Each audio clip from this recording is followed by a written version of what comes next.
stage and the power stage. The open stage is just downstairs, and there we have startups, the owners of startups who are giving their spiel, and you have a chance to do direct Q&A with them. There is the power stage just around the corner.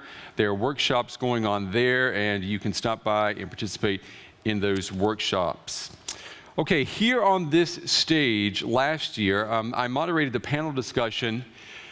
The topic was monetizing the new world of sharing. Now, all of the people who participated agreed that social media and sharing had only made minute contributions to their bottom line, at least in the current ways that we measure results. But they were optimistic that we are in the nascent stage of a huge development. So where are we today, 1 year later? Our next keynote speaker says that social collaboration has indeed only tepid results. He agrees with that. But he's here to show us how social collaboration can be a positive tool for your workforce and improve how your business runs. So please help me welcome SAP's Vice President and General Manager of Enterprise, Social and Collaborative Software, Mr. Sameer Patel. Thank you. Hi, everyone. Thank you for your time, and hi, everybody online as well. So what I wanted to do today was start off with the idea that the share economy is a myth. No one's thrown me off stage yet, so I'll keep going. So I think we've seen this out there. We've seen essentially a lot of statistics that talk about the value of enterprise social and collaborative ways inside organizations. And if you look at some of the statistics out there, it shows that even just from a growth rate from a software standpoint is 42%. $4.5 billion in value through 2016 that customers are willing to spend on as they look at buying these software packages. What is this enterprise social software that we're talking about? This is the software that is designed to help us connect employees, customers, and partners. Generally built off of 3 or 4 big trends about 7 years ago. We called it a bunch of things like Enterprise 2.0, social business, social enterprise. And the idea was centered around one of 3 different value propositions. The first one was we looked at the success that we had with things like Facebook and said, it would be great if we could connect enterprises in the same way. Get our customers, our partners, and our employees to connect seamlessly, break the walls inside the enterprise, and have them start engaging with them, connecting, talking, and working in a more productive way. The second one was email killing. Email is getting too much. It's time for us to, there's information overload, and it's time for us to find better ways to communicate, collaborate. There's probably nobody in this room who believes that they get too little email. And then the third was knowledge management, and we believe that we could find better ways and recast what the promise was around knowledge management and file sharing that happened about 7 or 8 years ago. And together, this was the promise behind the kind of growth rates that we saw in the market, right? And the promises that were made starting in 2006. But let's get real, it's not really working. What I mean by that is there was a time where we were looking at this and there were thousands of articles and blogs and news articles written about the promise of social software, but the research is now out that suggests that 77% of employees never use their enterprise network and 3% of them sign up once a day. So you ask yourself, there's this big promise around the share economy that we're talking about here, about connecting people, connecting enterprises, connecting employees, connecting customers, connecting partners. Why is it that it hasn't really been materializing? Has the share economy failed? And it's actually even worse when you look at it from an executive standpoint, because when you start to put the value of sharing and connecting and the technology and the investment required through the same litmus test that we put when we bought CRM, or we bought ERP, or we bought supply chain, and we were ready to spend tens of millions of dollars around this. And you're asked, what is the value, just like you were when you were ready to make investments in those technologies. Back then, it was a certain set of capabilities, core features, innately designed to sit and mimic how you work at work, and it went through a set of features and technologies and capabilities, business value solutions that directly impacted the problem. If you were in sales, you understood what CRM actually offered and made a decision to buy it or not. When we start putting metrics like this that you see on the board, productivity, collaboration, transparency, connect more, it's a derivative value that someone has to take a leap of faith to try to understand how will this stuff that I do here actually impact what I'm doing in a direct way that I can actually be able to show direct value from the types of investments that are required around this. So, why is this? It's because the idea that we could lift Facebook-type metaphors and just dump them in the enterprise and they would magically work was actually a very false proposition in terms of how work actually happens. Today, we have social networking inside the enterprise that help us connect. That's happening in a silo somewhere on a fifth browser that I may or may not use, and the work is actually happening somewhere else. And the idea around making the analogy that if it worked in the public domain like Facebook, it will work in the enterprise, doesn't actually stack up, because on the public networks, when you use Facebook, there is intent behind what you do. There is a spark to actually work together. There's a photo I put on Facebook. What's in it for me is that my mother will see her grandson. And my mother will log on because that's where she sees photos of her grandson. It's that simple. And we have similar use cases in our lives when we talk to friends and stuff like that. In the work environment, it's very different. Work, those sparks for collaboration are happening somewhere else. And so this is where we work today. We have to baseline where we work today before we start to show organizations the value of these new ways of work. We have to level with them. And the work actually happens, as you see it here. It happens in applications where we work. It's our call center applications that we use to interact and work with customers. It's documents that we work on. It's email. It's our data systems that give us business insight, those areas where we actually look at and drive big decisions for our business. And social is happening again in a disconnected place inside the enterprise. And so what happens is that there's this initial excitement in terms of how we deploy these standalone social technologies. And there's day one, you will embrace it. 8 o'clock in the morning, you will be the first thing that you will do is check the social network. Then it starts becoming 10 o'clock, then noon when you're having lunch, then maybe in the afternoon. And then it just becomes a nice to have, where the true promise of how these things can actually transform how we work just never sees the light of day. But it is a big opportunity. And what is that? Where do we go from here? Do we throw in the towel and declare the share economy or the social, the value of social enterprise is dead, right? No, it's actually not even as big as what you saw from IDC in the previous draft. It's even bigger. And I was obviously just being sensational by saying it's a myth. I actually think the share economy is brilliant. The question, though, is how do we look at it? And McKinsey's come out with some amazing research, I think, which is some of the best research out there. And if you get a chance to look at it, look it up on the web. You'll find it. It's come out of the Global Institute. And they looked deeply at just 4 industries. 4 industries. They looked at advanced manufacturing, they looked at retail, consumer packaged goods, and professional services. And just based on those 4 industries, they made a really, really good case of a new design around how social works, where it starts to bring it's a confluence of how it actually can directly start to impact value inside the organizations and how we intertwine it into the fabric of our organizations, our infrastructure, our technologies, where it starts to, unlike what's been happening in the last 6 years, where there's massive behavior change for you to say, I'm going to stop using email and actually use this tool, it starts to directly impact the things that we are tasked to do in line with the KPIs that we have today. And I really suggest you look at this research.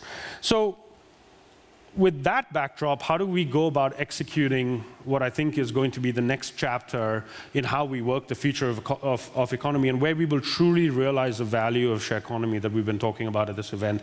And I think this is one of the fundamental mistakes that happened with social over the last 6 years, is we started to manufacture these magic metrics that nobody cared about.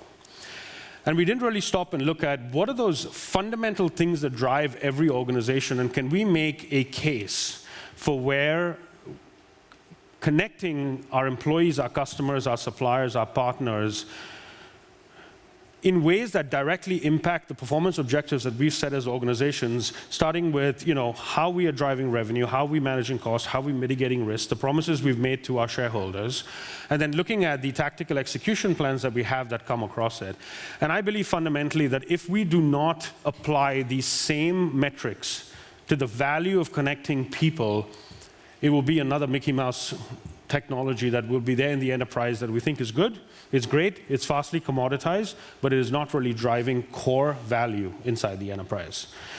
And so, sticking with the theme of sort of looking at the backdrop, today, if you just look at the investments inside our organizations, we have made massive investments around core technology that supports what's called system of record inside organizations, our CRM systems, our analytics systems, ERP, supply chain. And the idea behind these technologies, and I work for SAP, and obviously for 40 years we've done this, the idea behind these technologies was that there are repeatable processes inside organizations where these technologies can actually move from paper to a digitized process, but also in a way where we add consistency to every process inside the organization. If there's a way to actually close and approve an invoice, there's a standard way, it takes you through a set of steps. If there's a way for you to deal with customers and answer questions for them, there's a standard way for you to answer the question, look at the knowledge base, get the answer, do the output, you're done. But what we started to do at SAP when we were looking at this, and I think this is just something from an industry standpoint that is another approach to look at this, and I invite discussion around this, is instead of looking at this tussle that the market has been having over the last 6 years, and in terms of the value proposition of typical transaction systems known as system of record, and then systems of engagement, which is the social networking metaphors, is forget both those for a minute. How do you start to design the day in the life of for typical functions inside the enterprise? What do your sales teams actually do from 9 to 5? Your marketers, your product developers, your suppliers, people on procurement, your partners. And how do you start to reassess the blend between typical systems of record and transactional systems, which will never go away and you'll always need, and the ability for them to actually work in collaborative ways digitally that mimics what they would do in the real world? If I'm in sales and I get a call and there's a customer to work on, well, the next thing I do is walk over to a conference room and try and find the 4 people. How can we use technology for them so where we can use smarter social networking for it to identify the best experts inside the organization, show up where they actually need it, and actually infuse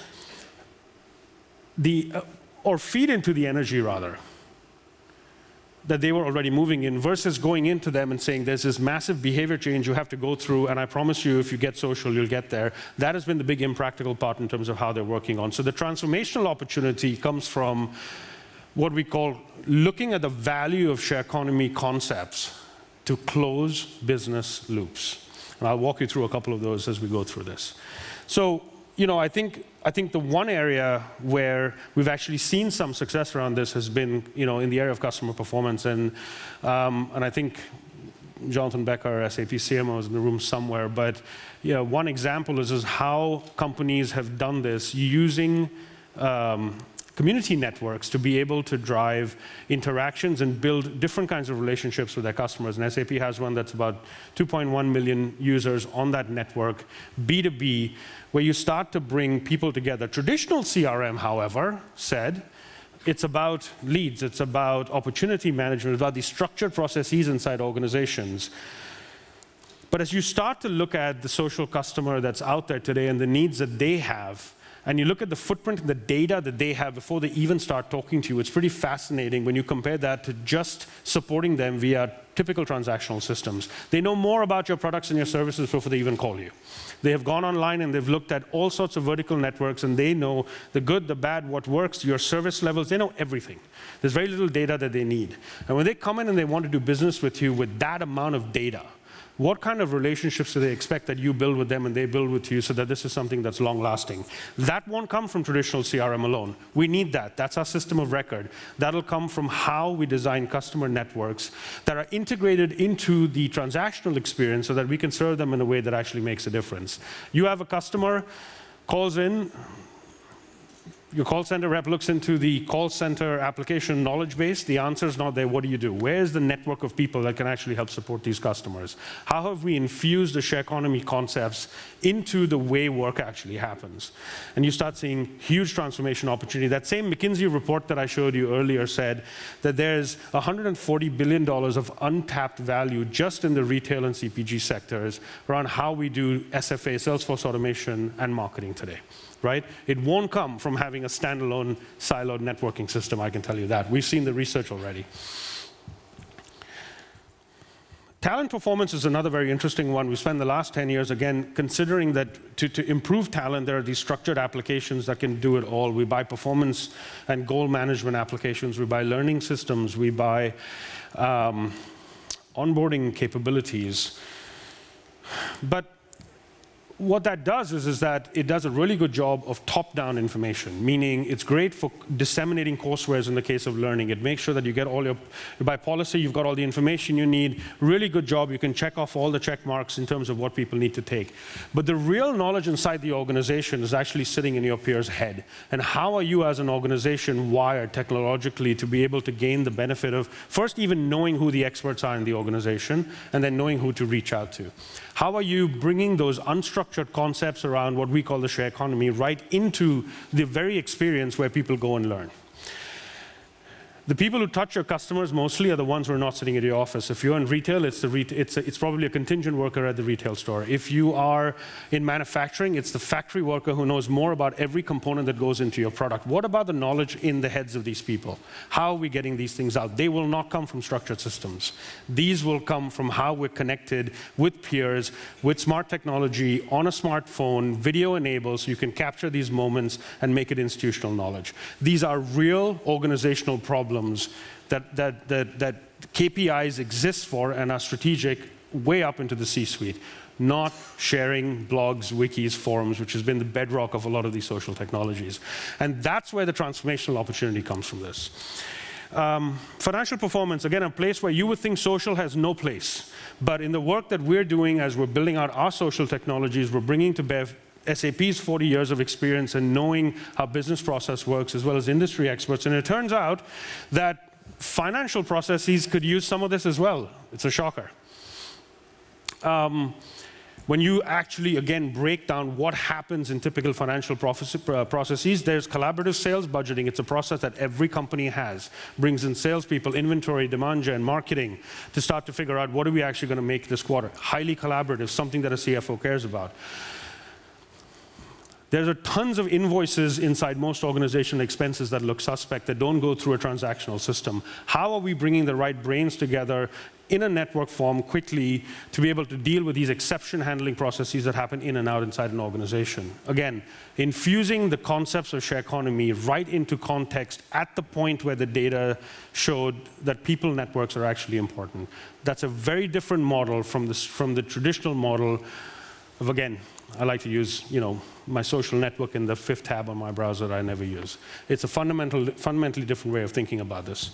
And that's where the notion of performance networks start to make sense. And then finally, on the supply chain side, there was some research that, again, baseline is we have absolutely figured out how to do procure to pay. We know how to do that. We know how to do EDI better than anybody. We make sure our suppliers get paid. And we know how to pick the right suppliers. But when are we going to start to use this supply chain as a strategic asset? Why is it that we are not exposing every component of every piece of product that goes into our products, not only out in terms of bringing them up in terms of product development, but why isn't it that our marketing departments don't know that? If that's going to be one of the key points to why we're going to launch successful products. How have we broken those artificial walls inside organizations? These suppliers are people who are looking to, well, if you look at it from a company standpoint, why are we not providing the platforms as well where these suppliers can collaborate together? These are core questions that start to come through when you move out of the notion of supply chain management and you start thinking about these as large-scale business networks. And I think through what we're doing, at least at SAP, with the value that we get through Ariba and what we're doing with SAP Jam, we're starting to look at how do we detach and unlock some of that value for customers over and above what they do with traditional systems. So when you add that whole thing up, and I think the key thing here is what you see in blue, is we have figured out as organizations to get content, to get applications, to get data, and to get processes working. We've been doing that for a long time. The fundamental question is, if we want to deliver on the true value of getting people connected together, are we going to move into a place where my network is ready, available in real time at that point where I need to make a decision? That is a fundamentally different way of looking at it. And that's how we're infusing our thinking around this, and we have about 9 million users to show that it's actually working. But this is fundamentally, in my opinion, the different view. And what I'd like to leave you with is, generally process transformation just sounds very daunting to organizations. It sounds like it's going to be a 4-year DNA changing exercise that I have to go through. There's something different about this one, though. One is it's practical, because it isn't about throwing out what you own. It's about leveraging the investments that you made in your infrastructure technology and in your transactional technology, be that on-premise, in the cloud, wherever that might be. And this is about layering social in a way where it actually shows up where you need it the most. It's achievable because, again, it is not about uprooting technology. You have it. These are small wins you can have where you have pain points. It's not about I need to deploy it across all the different touch points. And from our perspective, being SAP, we've built it so that it's available, it's integrated, and it comes out today. So in essence, what I'd like to leave you with is, I'm a big cook, and there's there's a saying around making pancakes, which is you always throw the first pancake out. It sticks to the pan, the oil wasn't hot enough, the batter was too thick, and I was talking to a friend of mine here, and he said the same thing applies to Pfannkuchen, which is similar to a pancake. And in the case of the share economy, I would say it's time to throw the first Pfannkuchen out. This is the new version around how social networks will actually drive the kind of value we've been looking for. Thank you very much.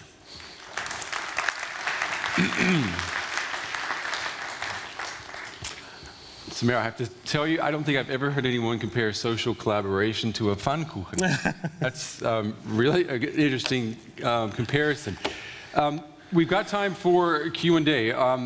Anyone in the audience right now have a question they'd like to pose? Raise your hand. We've got folks with the microphone. Anyone out there right now before we start talking? There. Do you see one right there? Go ahead. Hello, my name is Imad Al-Khatib. I'm from Jordan. I want to ask, what's your opinion? Is share economy principles and what you are talking about applicable on modern and high sophisticated communities like in Germany or in US? Or can we apply the same concepts on Arabic countries, for example, the none very much developed like in Egypt, in Tunisia, and so? Yeah, it's a great question. I think, in my opinion, I don't think there's different viewpoints around what social is, right? And there is the standalone social networking, there's the one that I described. Where we fall into trouble is when the behavior change because, culturally a certain culture works in a certain way, and now these technologies expect you to be radically more open than you were ready to be. I don't think it's got anything to do with mature communities or less mature, or geographically. My belief is that when we start to understand the network value to core business processes that exist today, and we can actually improve the outcomes, you start to alleviate some of the cultural and behavioral change problems that have plagued this industry when it's been standalone. You take the pressure off of this is not about being open by default, which is very difficult for many cultures, organizational or geographic, right? But when I tell you that if you have a sales department, and I'm just going to show you 3 ways to sell better. If you have corporate learning, I'm going to show you 3 ways to learn better. It's a different discussion we're having. We're not having a discussion about becoming social.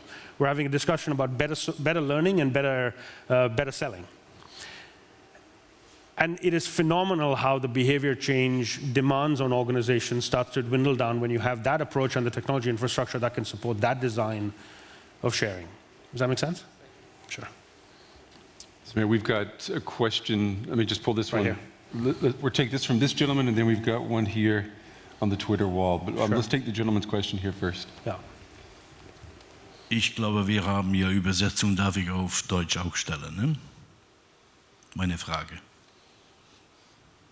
Yeah, I'll do it. Ja. Okay. Denke ich. Ja, Achso, mag ich. Sie sprechen nicht Deutsch. Ich kann auch Deutsch. Also Ja. ich schon, aber er nicht. Ja, aber okay. ich kann übersetzen. Ja, schön, danke schön. Meine Frage, also ich wundere mich, wieso man das so unheimlich schwer tut. Ich meine, wie heißt es, Community, das muss ja für die Community irgendwelche Vorteile bringen. Sonst die Community hat hier keinen Bock dazu. Ne? Das ist das eine. Jetzt habe ich etwas gehört, dass McDonald's fängt über die lokalen Netzwerke mit PayPal etwas über diese Verkaufsautomatisation und so weiter.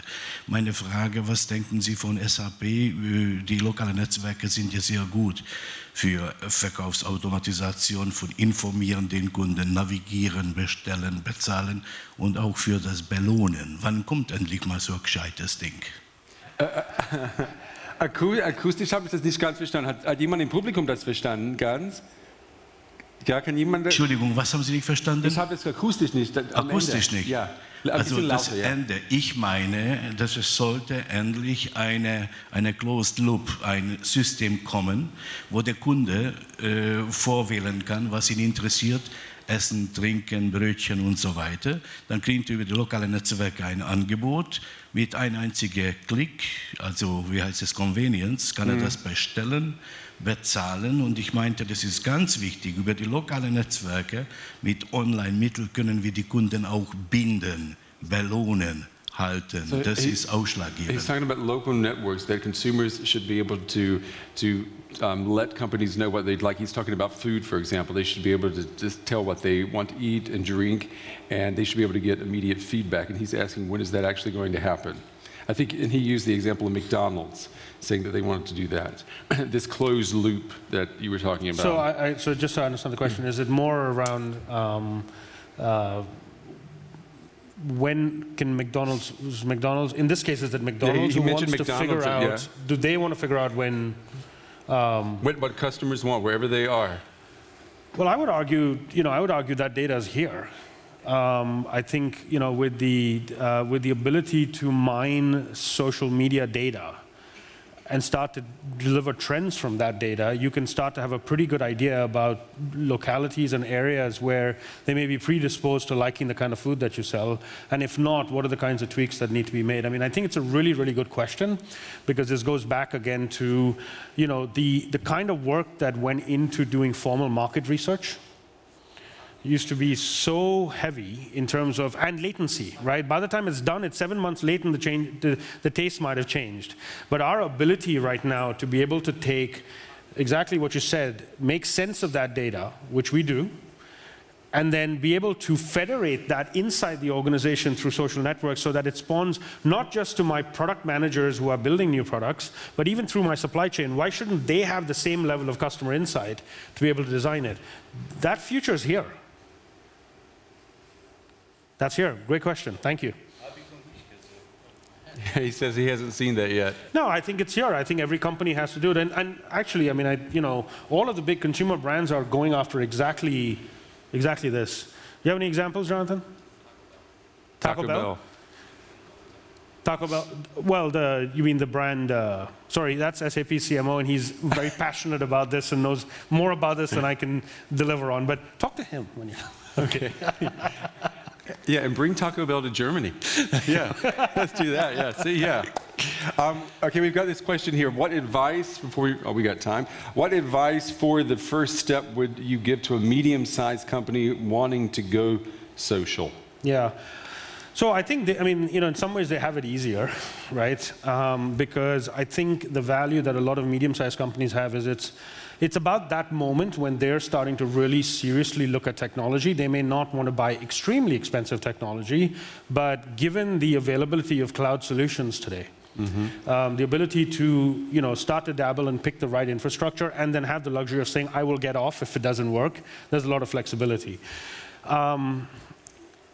The good news is that at that strata, and I think what we're trying to do at SAP is we're bringing that to the enterprise side.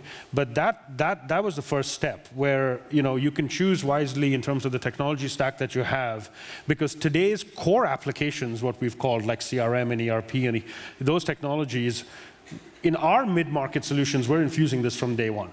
So you're actually in a better place because you're getting that kind of innovation right out of the gates, where the design of the software has taken into account this balance that I talk about between structured and unstructured, and transactions and conversations. And the design itself lends itself well to that. So that's an easy question. You're actually in better shape. Yeah, I mean, last year we had a panel discussion. We had some medium-sized company bosses here, and they all said that social collaboration, sharing had brought basically nothing to them. Yes. And they were very negative on the here and now. Absolutely. But they wanted to be positive about at least the medium-term to long-term So there's two things there, right? The first thing is you will never find a CEO or a CXO who will say, I don't want us to collaborate, and I don't want us to innovate.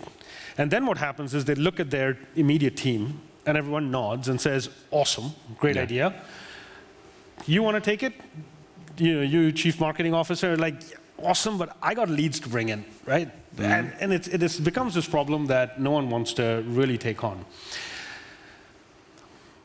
But I think when you fundamentally, and this is how we believe, and this is infused in our product design for us at least, is social is not a destination. It's a key enabler of core performance objectives that you have already. And for buyers or for customers, just like the ones you mentioned, if you're not in a position where we've made these considered efforts ourselves, if social can't move the needle somewhere, it's okay. That's the only way we're going to have a serious discussion about where this can... That's a hard thing for business to accept when they're hearing from the outside world constantly that social is the way. Well, agreed, but I mean, ultimately the numbers speak for themselves, right? So it may be hard to hear, but you're seeing the adoption rates. And if you want to measure the market size to date, category-wise, to anything in the past like CRM or supply chain, you will see it in the numbers as well. That version has the aha moment outside of companies that are predisposed to experimentation, like high-tech's a great example. In high-tech, we will try anything. And then certain knowledge-based industries like professional services, where you get it because knowledge is the product. Okay. Right? But outside of that, it needs to be an enabler to a problem I have. And we believe that this approach makes that more natural. Okay. Do we have one more question? Did I see one other hand out here? Okay. Time we got time for one more. Go ahead. Yeah, thank you. I'm from the Central Bank of West African State, Dakar, Senegal. My question was if you have any, how can you measure, do you have objective ways to measure the gains or benefits of this approach? Yeah, it's a great question. So I think this is precisely the problem that I believe at least standard enterprise social networking falls into, which is, again, we manufactured new metrics, right? Sharing, collaboration, number of users, those kinds of things, programmatic in nature. The trick, I think, and the opportunity here is, again, from a measurement standpoint, this is about looking at the established standard metrics across your typical business and seeing what kind of contribution comes from opening the network up versus coming up with new metrics. If you have standard sales productivity benchmarks in your organization, stick with that and see how these things can actually start to make a difference. That's how we're looking at it. Right. Same for how there are a series of exception. It's a very technology-centric term, but what we call exception handling processes across supply chain, invoice dispute resolution, travel expense management. These are things where bringing the right people into a room, being able to make a decision together in an auditable way, starts to essentially take a lot of risk and cost outside organizations. Something that a CFO worries about, keeps them up at night. So I think from a metric standpoint, we need to start to use these concepts and ways of work to feed into those very metrics. And if they don't support a certain metric, move on, right? But I think this has been the fundamental flaw with this, is that we started to manufacture metrics that just never made it to an executive summary. Does that make sense? Okay. We are unfortunately out of time, but we look on the Twitter wall. You've done some good PR for Taco Bell here in Germany.